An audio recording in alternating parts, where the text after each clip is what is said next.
বিসমিল্লাহির রহমানির রহিম। হে সমস্ত জগতবাসী, আজ আমি আপনাদের সামনে যে আলোচনাটি নিয়ে হাজির হলাম সেই আলোচনাটি অবশ্যই খেয়াল করে শুনবেন। তবে দেখেন যে অনেকের আত্মীয় স্বজন, অনেক গভীর আত্মীয় স্বজন আছে, খুব কাছের আত্মীয় স্বজন আছে, এবং পিতামাতা, দাদা দাদি, নানা নানানি, এদের বিষয়ে আমরা স্বপ্ন দেখলে কি বোঝাবে। আচ্ছা, সেই বিষয়গুলো আজকে বলবো, ইনশাল্লাহ আপনারা খেয়াল করবেন। এবং পুত্র কন্যা এবং ভাই বোনের বিষয়গুলো আছে যে স্বপ্নে দেখলে আমাদের কি হতে পারে। আচ্ছা, পিতামাতা, দাদা দাদি, নানা নানি ইত্যাদি। আচ্ছা, এমনইভাবে কেউ যদি তার পিতাকে মৃত্যুর পর জীবিত দেখে তবে উল্লেখিত ফলাফল লাভ করবে এবং তা আরও বেশি ফলপ্রসূ হবে, কেননা পিতামাতার তুলনায় বেশি সক্রিয় ও শক্তিশালী। আচ্ছা, কথাটি আমি আবারও বলছি, অবশ্যই খেয়াল করে শুনবেন। এমনইভাবে কেউ যদি তার পিতামাতাকে মৃত্যুর পর জীবিত দেখে তবে উল্লেখিত ফলাফল লাভ করবে এবং তা আরও বেশি ফলপ্রসূ হবে, কেননা পিতামাতার তুলনায় বেশি সক্রিয় ও শক্তিশালী হয়। আচ্ছা, এবার আসি, কেউ যদি তার দাদা দাদিকে মৃত্যুর পর জীবিত দেখে তবে তা তার সৌভাগ্যের জীবন ও সাফল্যের প্রতি ইঙ্গিত করে। আচ্ছা, এ কথাটি অবশ্যই আমাদের খেয়াল রাখতে হবে। অবশ্যই অনেকের দাদা দাদি, নানা নানি মারা গিয়েছে, এদেরকে যদি স্বপ্নে দেখা হয় তাহলে অনেকেই অনেক মনে করে যে আমরা এদেরকে স্বপ্ন দেখেছি। কেন দেখেছেন আর দেখলে কি হয়, এই বিষয়গুলো অবশ্যই আমাদের জানা থাকা দরকার। তাই বলবো, যদি তার দাদা দাদিকে মৃত্যুর পর জীবিত দেখে তবে তা তার সৌভাগ্যের জীবন ও সাফল্যের প্রতি ইঙ্গিত করে। আচ্ছা, তো এবার আসবো, যদি কোনো ব্যক্তি তার মাকে মৃত্যুর পর জীবিত দেখে তবে সে যে চিন্তা ও কষ্টে লিপ্ত আছে তা দূরীভূত হয়ে আনন্দ ও সফলতা লাভ করবে। সুবহানাল্লাহ। কথাটি আমি আবার বলছি, অবশ্যই খেয়াল করবেন। কেউ যদি তার মাকে মৃত্যুর পর জীবিত দেখে তবে সে যে চিন্তা ও কষ্টে লিপ্ত আছে তা দূরীভূত হয়ে আনন্দ ও সফলতা আসবে। আচ্ছা, তো এবার আসবো পুত্র কন্যা।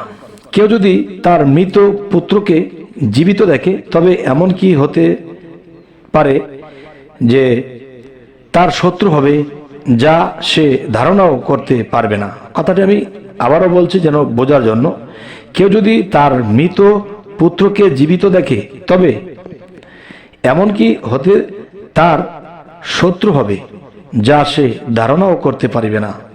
আচ্ছা, এবার আসবো, কেউ যদি তার মৃত কন্যাকে জীবিত দেখে তবে দুঃখ কষ্ট দূর হবে এবং আনন্দ ও সফলতা লাভ করবে। আচ্ছা, তাহলে মৃত পুত্রের বেলায় একথা বলা হলো এবং মৃত মেয়ের বেলায় কথাটি বলা হলো, এর কারণ কি? এর কারণটাও আমাদের চিন্তার বিষয়। তাই আমি কথাটি আবার বলছি, কেউ যদি তার মৃত পুত্রকে জীবিত দেখে তবে এমন কি হতে পারে তার শত্রু হবে যা সে ধারণাও করিতে পারে না যে এত কঠিন শত্রু হবে।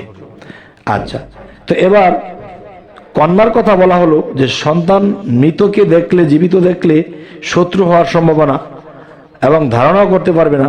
কিন্তু মেয়ের বেলা এটা কি বলা হলো বা কন্যার বেলা এটা কি বলা হলো? কেউ যদি তার মৃত কন্যাকে জীবিত দেখে তবে দুঃখ কষ্ট দূর হবে এবং আনন্দ ও সফলতা লাভ করবে। আচ্ছা, যাই হোক, এই জিনিসগুলো আল্লাহ যে মানুষদেরকে দেখায় অবশ্যই আমাদের আগাম খবর হিসেবে এই জিনিসগুলো দেখায়। অবশ্যই স্বপ্নের ব্যাখ্যা করে চললে আমরা সামনে ভালো থাকবো, আল্লাহর ইবাদত করতে পারবো, সুপথে থাকবো। আচ্ছা, এবার আসি যে ভাই বোন। এই ভাই বোন বিষয়টি, যদি কেউ তার মৃত বোনকে জীবিত দেখে তবে তার কোনো হারানো লোক বিদেশে হতে ফিরে আসবে এবং আনন্দ লাভ করবে। কথাটি অবশ্যই খেয়াল রাখবেন যে কারো কারো জীবনে এরকমটাই ঘটে থাকে যে কেউ যদি তার জীবনে এরকম স্বপ্নটা দেখে থাকে যে বোনকে জীবিত দেখে, নিজের বোন মৃত্যু হয়েছে, মৃত্যুর পরে আবার জীবিত দেখছে, তবে তার কোনো হারানো লোক বিদেশ হতে ফিরে আসবে এবং আনন্দ লাভ করবে। আচ্ছা, এই বিষয়ে আল্লাহ কি বললেন, আল্লাহ এর সাথ কি করলেন? যেহেতু আল্লাহ তাআলা এর সাথ ফরমান মুসার মা মুসার বোনকে বললেন, তুমি তার পিছে পিছে যাও, ফলে সে দূর হতে তাদের অজ্ঞতা সারে অপরিচিতা হয়ে থাকে, অপরিচিতা হয়ে তাকে দেখতে লাগলো। সূরা আল কাসাস আয়াত 11। আচ্ছা, এরপরের আলোচনাটি হলো, কেউ যদি তার মৃত ভাইকে জীবিত দেখে তবে দুর্বলতার পর শক্তি অর্জন করবে, যেহেতু আল্লাহ তাআলা ইরশাদ করেন, মুসা বলেন, আমার ভাই হারুনকে আমার সাহায্যকারী বানাও এবং তার মাধ্যমে আমার কাজে মজবুত করে দিন এবং তাকে আমার কাজ শরীক করেন। সূরা তোয়াহা আয়াত 30-31। হে সমস্ত জগতবাসী, আজকের যে আলোচনাটি করা হলো, এই আলোচনাটি যদি আমরা সবসময় মাথায় রাখি এবং বোঝার চেষ্টা করি, তো ইনশাল্লাহ আমাদের সাফল্যের জীবন হবে। আর আমরা সাফল্যের জীবন বলতে কি বুঝবো? সাফল্যের জীবন বলতে আমরা এটাই বুঝবো যে আমরা এই পৃথিবীতে চরিত্রবান, আল্লাহর আমলকারী, সাধনকারী, আল্লাহকে লাভ করি, এরকম বিষয়ে যদি আমরা অগ্রসর হতে থাকি, তাহলে এই জীবনটাকে সাফল্যের জীবন বলা হয়। তবে পরবর্তীতে যেন আপনাদের সামনে আরো ভালো ভালো আলোচনা এনে দিতে পারি, তো অবশ্যই সাবস্ক্রাইব করে নিন। পরবর্তীতে আবার দেখা হবে। আল্লাহ হাফেজ।